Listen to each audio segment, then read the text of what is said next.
এটা তুমি কোথায় নিয়ে আসলো আমাকে? তুমি পরীক্ষায় পাশ করছো না, এই জন্য তোমারে আমি দামি রেস্টুরেন্টে খাওয়াইতে নিয়ে আসলাম।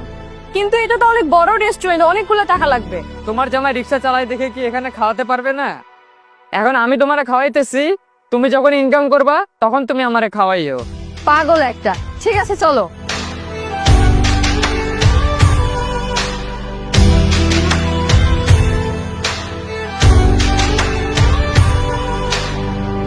বসো বসো। এ ভাই, এখানে কি কি দামি খাবার আছে একটু নিয়ে আসেন তো। এই পাগল, এ সময় কেউ চিল্লায় বলে? সরি সরি ভাই, এখানে কি কি দামি খাবার আছে একটু নিয়ে আসেন তো।